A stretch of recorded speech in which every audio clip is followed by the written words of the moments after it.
சிவார்ப்பணம். வணக்கம் ஃப்ரெண்ட்ஸ். இன்னைக்கு நம்ம என்ன பார்க்க போறோம் அப்படின்னா மாசி மகத்தோட வரலாறு, அதோட சிறப்புகளும் மாசி பௌர்ணமியோட சிறப்பும் வழிபாட்டு முறையும் நம்ம பார்க்க போறோம். மாசி மகம் அன்னைக்கு கடலு, குளம், ஆறு அந்த நீர்நிலைகளில் புண்ணிய நதியா இருக்கிற கங்கை கலந்திருப்பதா ஐதீகமா இருக்குது.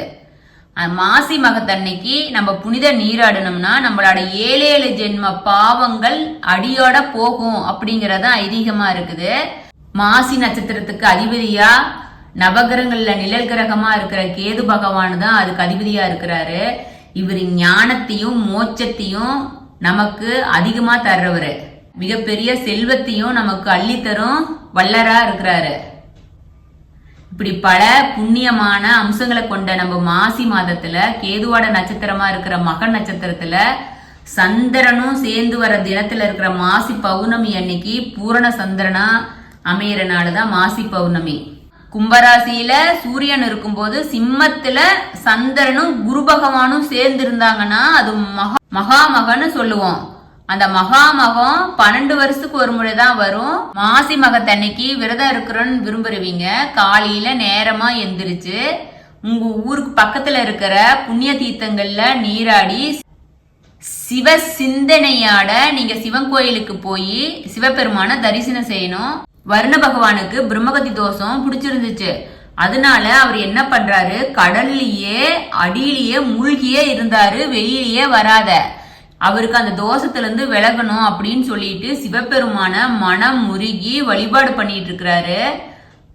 அவரோட தவத்தை மெச்சி சிவபெருமானு அவருக்கு ஆசி வழங்குறாரு. வர்ண பகவான அந்த தோஷத்துல இருந்து நிவாரணம் அடைகிறாரு. அந்த நாளு தான் மாசி மகம். புண்ணிய தீர்த்தத்துல நீராடுறாங்கள பாவங்களை போக்கி அவங்களுக்கு ஆசீர்வாதம் வழங்கணும் அப்படின்னு வருண பகவான் சிவபெருமானுகிட்ட கேட்டுக்கிட்டாரு. அதே போல பார்வதி தேவி காலிந்தி நதிக்கரையில ஒரு தாமரை மலர்ல வலம்புரி சங்கா தோன்றுனாங்க. அவங்க தோன்றிய நாளுதான் மாசி மகம். அதே போல நம்ம அம்பிகை பார்வதி சாமி வலம்புரி சங்கா கிடந்து தாட்சியாயினியா உருவெடுத்த நாளும் மாசி மகம் நாளு அப்படின்னு சொல்லிட்டு புராணங்கள் சொல்லுது. இந்த மாசி மகத்தன்னைக்கு மந்திர உபதேசம் நம்ம பெறுவது ரொம்ப சிறந்ததா இருக்கு. கடலுக்கடியில இருந்த இந்த பூமிய நம்ம மகாவிஷ்ணு வராக அவதாரம் எடுத்து வெளியில கொண்டு வந்த நாள் இந்த மாசி மகம்தான். சிவபெருமானு திருவிளையாடல நிறைய புரிஞ்ச நாளும் மாசி மகத்தன்னைக்கு தான். மாசி பௌர்ணமி அன்னைக்கு தான் சிவபெருமானோட அக்னி ஜுவாலியால மன்மதன் எரிஞ்சான். மன்மதன் எரிந்தனால காமதகனம் அப்படின்னு அழைக்கிறாங்க. வெளிநாடு மேல் படிப்பு படிக்கணும் அப்படின்னு நினைக்கிறவங்க இந்த மாசி மகத்தன்னைக்கு அவங்க விரும்புற படிப்பை ஆரம்பிச்சாங்கன்னா அந்த நாள்ல அவங்க தொட்டது தொடங்கும் அப்படின்னு ஐதீகமா இருக்கு. அன்னதானத்தோட பெருமையை உணர்த்துறதும் இந்த மாசி மகமா தான் இருக்குது. சொந்த வீடு நிலம் வாங்க நினைக்கிறவங்க வராக பெருமான வழிபாடு செய்யறது ரொம்ப சிறப்பு. மாசி மகத்தன்னைக்கு நெல்லையப்பர் கோவில்ல பொற்றாமரை தீர்த்தத்துல திருநாவுக்கரசருக்கு தெப்ப திருவிழா நடத்துவாங்க. அதுக்கு அப்பர் தெப்பம் அப்படின்னு பேர் இருக்கு. அந்த நாள்ல மகாவிஷ்ணுவை வழிபாடு பண்றது ரொம்ப சிறப்பு. முத நாளே வந்துருது மாசி மகம் 12/3/2025 புதன்கிழமை அதிகாலையிலேயே 3:53க்கு மக நட்சத்திரம் ஆரம்பிச்சிருது. மாசி மகம் 13/3/25 அன்னைக்கு அதிகாலை 5-9 மணி வரைக்கும் இருக்குது. புதன்கிழமை ஃபுல் டே மக நட்சத்திரமா இருக்கு. அந்த நாள் ஃபுல்லாவே நீங்க எந்த நேரம் வேணாலும் போய் புண்ணிய தீர்த்தங்கள்ல நீராடி வழிபடுறது சிறப்பு. ஆனா அதிகாலையில எந்திரிச்சு நீராடி சூரிய பகவானை வழிபாடு பண்றது 2 மடங்கு பலனை உங்களுக்கு கொடுக்கும்.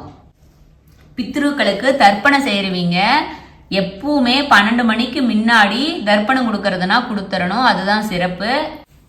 அதே போல நீர்நிலைகளுக்கு போய் வழிபட முடியாதவங்க உங்க வீட்டிலேயே முன்னோர்களை நினைச்சு எள்ளும் தண்ணீரும் இறைச்சிறதும் பித்ருக்களோட ஆசீர்வாதத்தை உங்களுக்கு பெற்றுக் கொடுக்கும்.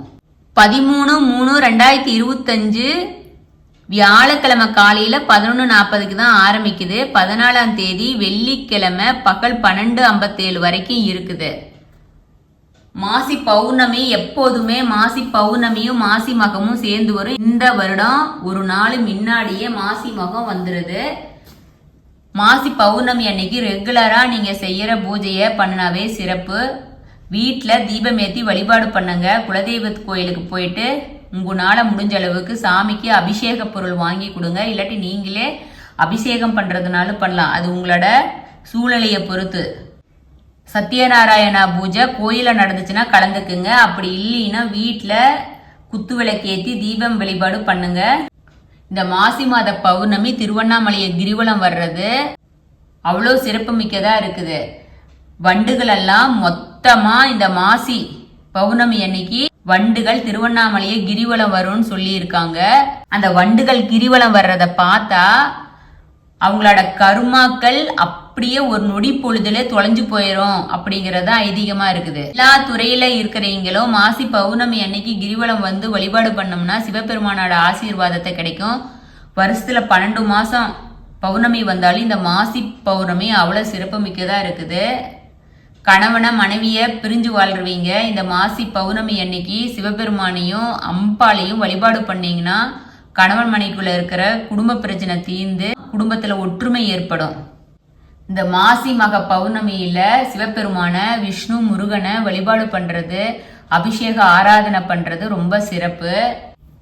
இந்த மாசி மகத்துல நாள் 2வது நாள் எதையுமே விட்டுறாதீங்க. மாசி மகமும் பௌர்ணமியும் ஒன்னா சேர்ந்து வரும். ஆனா இந்த வருஷம் அடுத்த நாள் தான் வருது. அதனால 2 நாளுமே சிறப்பு மிக்க நாள் தான். மாசி மகத்தன்னைக்கு தீட்சை வாங்குறது ரொம்ப சிறப்பு. இது வரைக்கும் மாசி மகம் மாசி பௌர்ணமியோட சிறப்புகளை பார்த்தீங்க ஃப்ரெண்ட்ஸ். நாம சொல்றது எப்போதும் ஒண்ணுதான். உங்களால முடிஞ்சா நீங்க மாசி மகத்தன்னைக்கோ மாசி பௌர்ணமி அன்னைக்கோ உங்க கோயிலுக்கு போங்க, வழிபாடு பண்ணுங்க. உங்களால முடியலனா வீட்டுல இருந்தே ஒரு நெய் தீபம் ஏற்றி வழிபாடு பண்ணிட்டு உங்களால முடிஞ்சது பசுமாட்டுக்கு வாயில்லா ஜீவன்களுக்கு உணவு கொடுங்க. ஒரு 10 பேத்துக்குனாச்சும் ஒரு தீர்சாதம் செஞ்சு அன்னதானமா விநியோகம் பண்ணீங்கன்னா உங்க கையால கொடுத்தா எல்லா தோஷங்களும் பாவங்களும் விலகும், புண்ணியங்கள் நமக்கு சேரும். இது ஒவ்வொரு நாளும் செய்யறது சிறப்பு. அது மாதிரி செய்ய முடியாதவங்க மாசி அந்தந்த மாசத்துல வர்ற பௌர்ணமி அமாவாசையில நீங்க பண்ணீங்கன்னா சிறப்பு. குலதெய்வ கோயிலுக்கு போறவங்களா இருந்துச்சுன்னா விநாயக பெருமானுக்கு ஒரு நல்லெண்ணெய் தீபம் போடுங்க. அரசு வேம்பு மரத்துக்கடியில இருக்கிற விநாயக பெருமான வழிபாடு பண்ணீங்கன்னா கிரகதோஷங்கள் எல்லாம் தூரம் உங்களை விட்டு விலகும். இது வரைக்கும் மாசி மகத்தோட சிறப்புகளையும் பௌர்ணமியோட சிறப்புகளையும் பார்த்தீங்க ஃப்ரெண்ட்ஸ். அது போல நீங்க வழிபாடு பண்ணி எல்லா நலமும் வளமும் பெறணும் அப்படின்னு சொல்லி நம்ம சிவார்ப்பணம் 6161 சேனல் கேட்டுக்கிறோம். சிவார்ப்பணம். வணக்கம் ஃப்ரெண்ட்ஸ்.